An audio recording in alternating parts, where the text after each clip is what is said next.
Everyone, myself Suresh Daddi, one of the founder of Vibrant Science Academy and Chemistry Subject Head. आज हमारे साथ है अंकिता गुप्ता, हमारी NEET 2025 batch की टॉपर। तो first of all Ankita, congratulation to you selected in AIIMS Gorakhpur.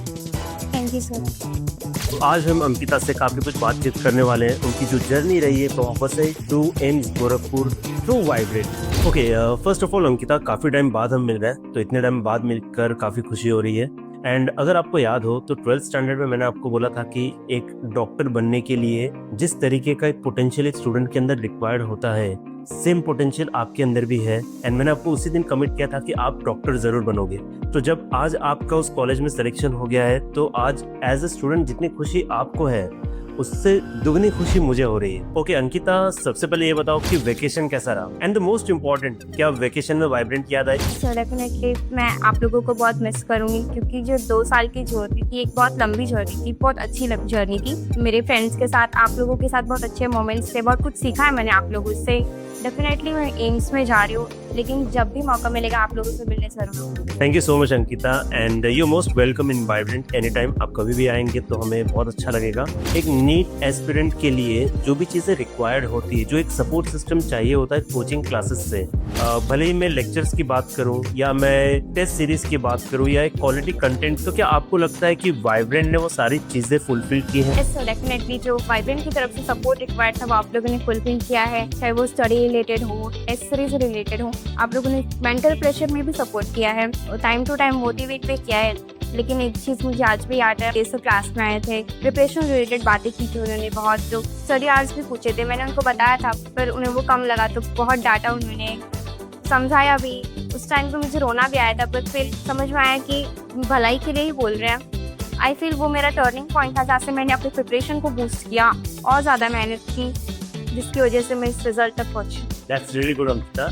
And जी ये भी बताइए कि ये जो जर्नी थी आपकी नीट 2025 की, तो इसमें आपका स्टडी पैटर्न किस तरीके का था, किस रूटीन को आप फॉलो करते थे, थोड़ा सा उसके बारे में हमें डिटेल बताइए। सर जो स्टडी पैटर्न था वो मैंने बहुत बेसिक ही फॉलो किया था, जो नॉर्मली सभी स्टूडेंट करते हैं। बट मैंने एनसीईआरटी पे बहुत फोकस किया था, क्योंकि वो बेस होता है।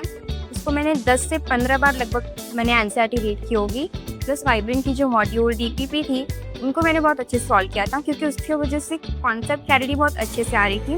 प्लस मैंने सिनॉप्सिस बनाए थे जो रिवीजन में बहुत हेल्प कर रहे थे। ये कुछ बेसिक स्टडी पैटर्न मैंने फॉलो किए थे, जो सभी बच्चों को करनी चाहिए। Yes definitely Ankita. And Ankita, मुझे ये बताइए कि जो आपकी जर्नी रही है नीट 2025 की, इसमें पीसीबी में सबसे डिफिकल्ट सब्जेक्ट आपको कौन सा लगा? सर अगर डिफिकल्टी की बात करें तो नॉर्मली जो सभी बच्चों को लगता है वही मुझे भी लगा था, फिजिक्स। अंकिता, ये आपका नहीं, ये यूनिवर्सल प्रॉब्लम है सारे नीट बच्चों के लिए। ओके, तो फिजिक्स अगर डिफिकल्ट लगा भी, तो क्या ऐसे पॉइंट्स थे, क्या स्ट्रैटेजी आपकी फिजिक्स के टूवर्ड्स रही कि ये सब्जेक्ट आपके लिए इजी हो गया एक तरीके से? एंड क्या प्रिपरेशन मेथड इसका रहा कि you are able to score 99.83 percentile in NEET 2025? Strategy की बात करें तो मैंने टीचर्स ने जो बताया उसको ही बहुत अच्छे से डिसिप्लिन से फॉलो किया था। बट मैं स्पेशल थैंक्स अरुण सर को बोलना चाहूँगी। उन्होंने जिस तरीके से फिजिक्स को सिखाया, इन डेप्थ कॉन्सेप्ट को बहुत अच्छी तरीके से सिखाया, जिसकी वजह से फिजिक्स में मैंने इतना अच्छा स्कोर किया। एंड अंकिता, जैसे कि टेस्ट की बात हो गई, एग्जाम की बात हो गई, प्रेशर हैंडलिंग की बात हो गई, अगर मैं आपसे ये पूछूं कि वाइब्रेंट में आपको क्या सबसे ज़्यादा अच्छा लगा, तो इसके बारे में क्या कहोगे? सर वाइब्रेंट के बारे में तो बहुत सारी चीज़ें अच्छी लगी, बट जो सबसे अच्छा लगा था कि आप लोग छुट्टी नहीं देते। But on a serious note बोलूँ तो मुझे वाइब्रेंट में टेस्ट सीरीज बहुत अच्छी लगी, और टीचर्स जो बच्चों के ड्रीम्स को अपना ड्रीम समझ के हमें पढ़ाते थे इतनी अच्छी तरीके से। और टेस्ट का जो लेवल था वो बहुत अच्छा था, क्योंकि नीट 2025 बहुत डिफिकल्ट माना जाता है, बट फिर भी हमने उसमें अच्छा perform. Thank you so much Ankita, and we are also very grateful to have a student like you.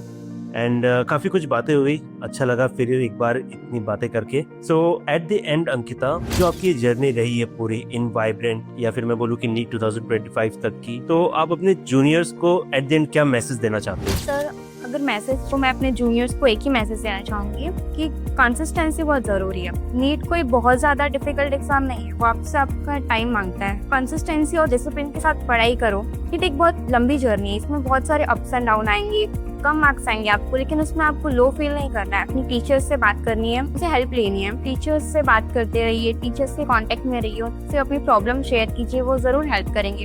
And at the end मैं आपसे 2 ही चीज़ें कहना चाहूँगी कि एनसीईआरटी बहुत इंपॉर्टेंट है और एमसीक्यू सॉल्विंग। ये 2 चीज़ें अगर आपने कंसिस्टेंसी से फॉलो कर ली तो डेफिनेटली आपका net crack. Yes definitely Ankita, I am sure कि आपके जो जूनियर्स है वो इन सारी चीजों को बहुत अच्छे से फॉलो करेंगे। Thank you so much for coming here and we wish you all the best for your future. मुझे पूरा भरोसा है कि आप एक अच्छे डॉक्टर बनेंगे एंड जब भी आपको टाइम मिले कांटेक्ट में रहना और हमेशा मिलते रहना। God bless you.